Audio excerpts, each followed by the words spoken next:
Hello friends, कैसे हैं आप सब? बढ़िया। चलिए फ्रेंड्स, आज हम कुछ महत्वपूर्ण बातें देखने जा रहे हैं। जितनी भी ज्यामितीय आकृतियां हैं, जैसे कि समद्विबाहु त्रिभुज, समबाहु त्रिभुज, समचतुर्भुज, आयत, वर्ग, समांतर चतुर्भुज इत्यादि, इन सभी में खास बातें क्या होती हैं, क्या इनमें क्वालिटीज होती है, ये आज हम देखेंगे ताकि इन पर आधारित सवालों को आसानी से बनाया जा सके। तो समद्विबाहु त्रिभुज जिसकी कोई दो भुजाएं बराबर, या यूं कहिए कि जिसकी दो बंधिकाएं बराबर हो, उसको अपन समद्विबाहु त्रिभुज कहते हैं। ठीक है फ्रेंड्स, इसको अपन इंग्लिश में कहते हैं आइसोसेलेस ट्रायंगल। फिर आपका समबाहु त्रिभुज, इक्विलेटरल ट्रायंगल, जिसकी तीनों भुजाएं बराबर होती हैं। ये बहुत ही बेसिक चीजें हैं, ये सब अपन बचपन की कक्षाओं में पढ़ चुके हैं। तो चलिए फ्रेंड्स आगे। तीसरे में है समचतुर्भुज। चारों भुजाएं बराबर होती हैं लंबाई में, कोई भी कोण समकोण नहीं होता है, विकर्ण लंबाई में असमान होते हैं और 90 अंश के कोण पर प्रतिच्छेद करते हैं। ठीक है फ्रेंड्स, आप इन सब की आकृतियां देखिएगा। जैसे अब समचतुर्भुज की बात करें ना, चारों भुजाएं बराबर, ये कुछ इस तरह से होता है। ये देखिए, थोड़ा सा तिरछा बना देता हूं मैं, मतलब वर्ग को हल्का सा, आप वर्ग को थोड़ा सा चिपटा कर दो वर्ग को, तो ये समचतुर्भुज बन जाएगा। चारों भुजाओं की लंबाइयां बराबर होती हैं, लेकिन आप देख सकते हैं कि कोई भी कोण 90 अंश का नहीं है। देखो, ये 90 अंश से थोड़ा ज़्यादा दिख रहा है, ये थोड़ा कम दिख रहा है, ये सेम दिख रहा है, ये थोड़ा ज़्यादा दिख रहा है। तो चारों भुजाएं बराबर होती हैं, कोई भी कोण 90 अंश नहीं होता। विकर्ण लंबाई में असमान होते हैं, ये बड़ा विकर्ण दिखेगा, ये छोटा विकर्ण दिखेगा, और विकर्ण लंबाई में क्या होते हैं, असमान होते हैं और 90 अंश के कोण पर प्रतिच्छेद करते हैं। ठीक है फ्रेंड्स, तो इस समचतुर्भुज का ये शर्तें हो गई। शर्तों के हिसाब से हमने यहाँ पे इनको लिखा हुआ है। वर्ग, चारों भुजाएं बराबर, प्रत्येक कोण समकोण, विकर्ण बराबर होते हैं और 90 अंश पर काट करते हैं। ठीक है, इसी को अगर आप सीधा सीधा बनाएंगे, ये देखो, ये ऐसे है।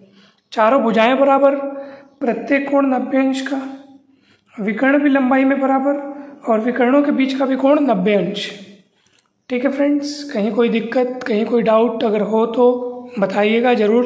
तो वर्ग और समचतुर्भुज में अंतर इतना ही सा है कि वर्ग को आप हल्का सा ऐसे थोड़ा सा डिफॉर्म करेंगे तो वो आपको समचतुर्भुज के रूप में दिखेगा। ठीक है, इसलिए वर्ग में दोनों विकर्णों की लंबाइयां बराबर, यहाँ दोनों विकर्णों की लंबाइयां असमान होती हैं, लेकिन 90 अंश पर दोनों विकर्ण कट करते हैं, इसमें भी और इसमें भी। ठीक है फ्रेंड्स, और एक खास बात, समचतुर्भुज के सम्मुख कोण आपस में बराबर होते हैं। ये कोण इसके बराबर होगा, वैसे ये कोण इसके बराबर होगा। और वर्ग में तो चारों कोण 90 अंश के होते हैं, चारों भुजाएं बराबर होती हैं दोनों में। ठीक है फ्रेंड्स, एक तरह से देखा जाए तो ये समांतर चतुर्भुज है। समचतुर्भुज एक तरह से समांतर चतुर्भुज है जिसकी चारों भुजाएं बराबर है। ठीक है, यानी एक ऐसा समांतर चतुर्भुज जिसकी चारों भुजाएं बराबर हो, तो फिर वो क्या बन गया, समचतुर्भुज बन गया। ठीक है, तो इस तरह से आप तुलनात्मक रूप में जब समझेंगे, पढ़ेंगे, तो आपको बहुत इजी लगेगा। तो वर्ग के बारे में आप समझ के, चारों भुजाएं बराबर, प्रत्येक कोण समकोण, विकर्ण बराबर होते हैं और 90 अंश पर कट करते हैं। ठीक, आयत, आमने सामने की भुजाएं बराबर, वो समांतर, प्रत्येक कोण 90 अंश, विकर्ण भी आपस में बराबर होते हैं। ठीक है, देख सकते हैं आप कुछ इस तरह से, ये देखिए, आमने सामने की भुजाएं बराबर, प्रत्येक कोण 90 अंश का, विकर्णों की लंबाइयां बराबर। ठीक, लेकिन इसके विकर्ण जो है वो किसी भी कोण पे कट कर सकते हैं। ठीक है, ऐसा नहीं है कि 90 अंश पे कट करेंगे, कुछ भी कोण हो सकता है वो। इसलिए इस लाइन को मैंने यहाँ पे कट कर दिया। हर चीज को अपने को ध्यान से समझना है। आप लोग एक बार और अच्छे से इसको रिवाइज कीजिएगा, क्योंकि ये चीजें अगर अच्छे से आपको याद हो गई ना, फिर इससे संबंधित सवाल आप आसानी से बना लेंगे। समांतर चतुर्भुज, सम्मुख भुजाएं यानी आमने सामने की भुजाएं आपस में बराबर होती हैं, समांतर होती हैं, विकर्ण एक दूसरे को समद्विभाजित करते हैं। ठीक, ये अपने को ध्यान रखना है। समद्विभाजित करते बोलने का मतलब ये है कि दो बराबर भागों में बांटते हैं विकर्ण एक दूसरे को। ठीक, 7वां पॉइंट है, किसी चतुर्भुज के मध्य बिंदुओं को क्रम से अगर आप मिलाओगे तो इस तरीके से जो निर्मित आकृति होगी वो एक समांतर चतुर्भुज होगी।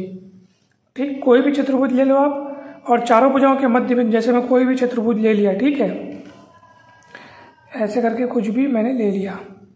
अब मैं चारों भुजाओं के, है ना, ये देख लो, ये चतुर्भुज है, 1 2 3 4, 4 भुजाएं हैं, ये चतुर्भुज है।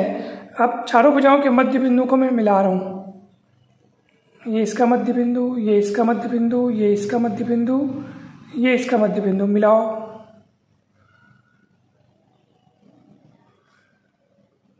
देखो एक समांतर चतुर्भुज बन गया ना।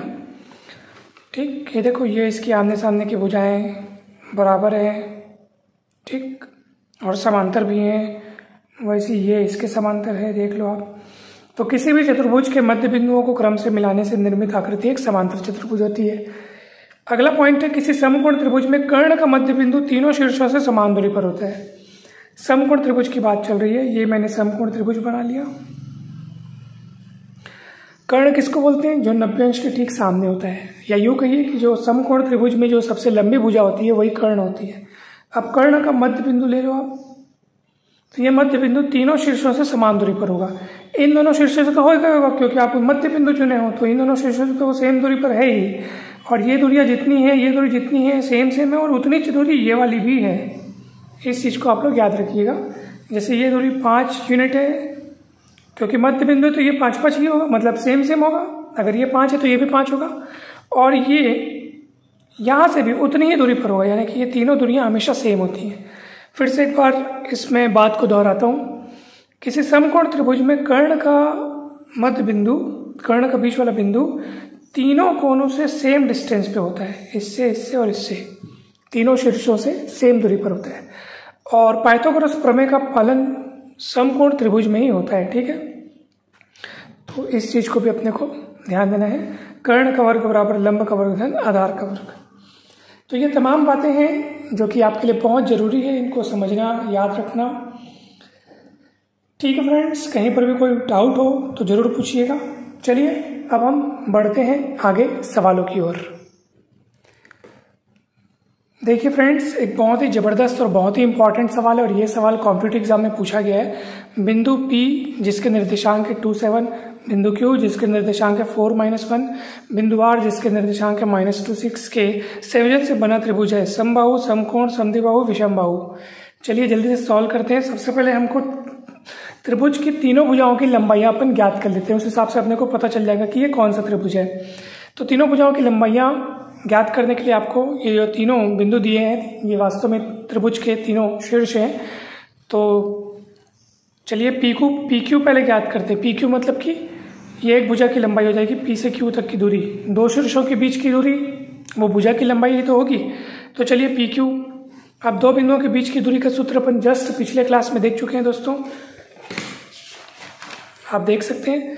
यदि आपने पिछले वीडियोस नहीं देखे हैं तो जरूर जाइए, डिस्क्रिप्शन बॉक्स में आपको इस चैप्टर के सारे वीडियोस के लिंक लेक्चर क्रमांक वाइज मिल जाएंगे। हर एक टॉपिक को बहुत बढ़िया तरीके से समझाया गया दोस्तों, तो जरूर देखिएगा। चैनल पर यदि आप नए हैं तो सब्सक्राइब जरूर कीजिएगा, और वीडियो को यदि अभी तक आपने लाइक नहीं किया है तो दोस्तों लाइक कर दीजिएगा। चलिए, दो बिंदुओं के बीच की दूरी का सूत्र है x2 - x1 का वर्ग। यदि दोनों बिंदुओं के निर्देशांक है ना भाई, पहला बिंदु P है जिसके निर्देशांक x1 y1, दूसरा बिंदु Q है जिसके निर्देशांक x2 y2 है। तो दोनों के बीच की दूरी का सूत्र होगा x2 - x1 का वर्ग प्लस y2 - y1 का वर्ग, और पूरे का वर्गमूल, दोनों को जोड़ करके वर्गमूल करना है। इसी सूत्र को मैं लगाऊंगा यहाँ पर, 4 - 2 का वर्ग -1 - 7 का वर्ग। तो 4 - 2 का वर्ग मतलब 2 का वर्ग, दैट इज 4, और -8 का वर्ग मतलब 64।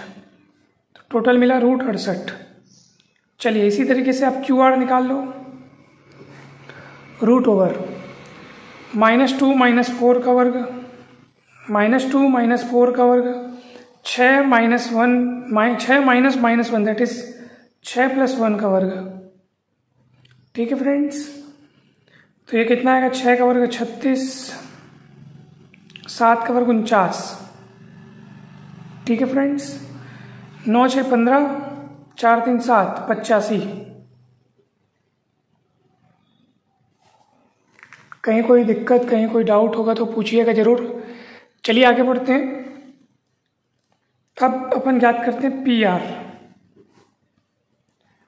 -2 का वर्ग और 6 - 7 का वर्ग। 4 का -4 का वर्ग हो जाएगा 16, है ना। -4 का वर्ग हो जाएगा 16 और ये -1 का वर्ग हो जाएगा 1 √17। तो आप देख सकते हैं कि अगर अपन PQ को वर्ग करें, PQ का वर्ग और PR का वर्ग करें, तो PQ का वर्ग मतलब √68 का वर्ग, तो √68 का वर्ग प्लस PR मतलब √17 का वर्ग, तो ये हो जाएगा 68 + 17, ये हो जाएगा 85, जो कि √85 का वर्ग है। और √85 आपका कोई और नहीं बल्कि वो QR है, यानी QR का वर्ग अपने को मिला है। यानी दो भुजाओं का वर्ग, दो भुजाओं के वर्गों का योग, दो भुजाओं के वर्गों का योग तीसरी भुजा के वर्ग के बराबर मिल रहा है। ये क्या है? ये पाइथागोरस प्रमेय है। और पाइथागोरस प्रमेय का सत्यापन किस त्रिभुज के लिए होता है? पाइथागोरस प्रमेय किस त्रिभुज के लिए लागू होता है? तो पाइथागोरस प्रमेय लागू होता है समकोण त्रिभुज के लिए, इसलिए ऑप्शन बी आपका करेक्ट होगा दोस्तों। तो हमें पूरी उम्मीद है कि ये सवाल आपको बहुत अच्छे से समझ में आया होगा दोस्तों। चलिए एक और सवाल आपको होमवर्क के रूप में देते हैं।